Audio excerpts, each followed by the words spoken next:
A disproportionate share of the world's civil wars are in Africa, causing the continent to acquire the reputation as a hotbed of violence and war.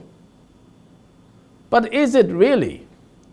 I think Africa has some issues with conflict, but the level of conflict on the continent is suddenly declining, and the continent is gaining speed in development. I have a thought.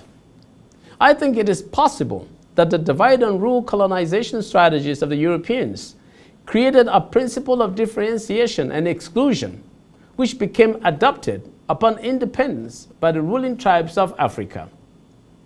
In my view, it is sharp that this is the grand origin of much of the conflict and violence that have buffeted Africa. Clearly, open interstate wars are rare in Africa, as independent African countries have mostly accepted and respected the partitioning handed to them at independence. However, civil strife amongst tribes, angling and competing for political power and economic dominance has become the primary type of conflict in Africa.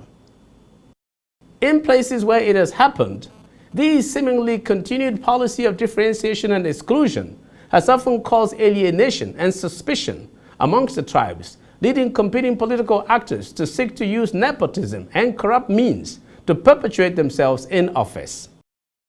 Because of this, incompetence arises and economic decline occurs, leading to even more suspicion and alienation. As a result of this vicious cycle, most states find themselves unable to perform their basic functions of providing security, basic services in education and health, and infrastructure development. Under these unfortunate circumstances, even extremely small and poorly organized rebel groups can survive and thrive, where it would otherwise be impossible. Indeed, in some situations, governments become so weak and incompetent that the military actually implodes while trying to fight rebel groups. This is what has often resulted in failed states, where the government has actually collapsed and the state armed forces are replaced by rival militias equipped with the plundered arsenals belonging to the nation.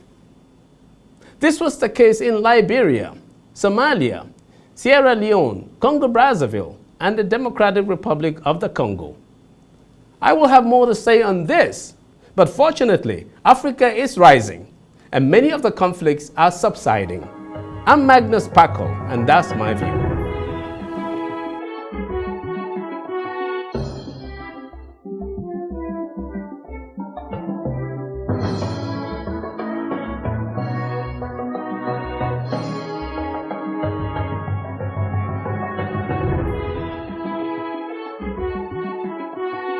Magnus,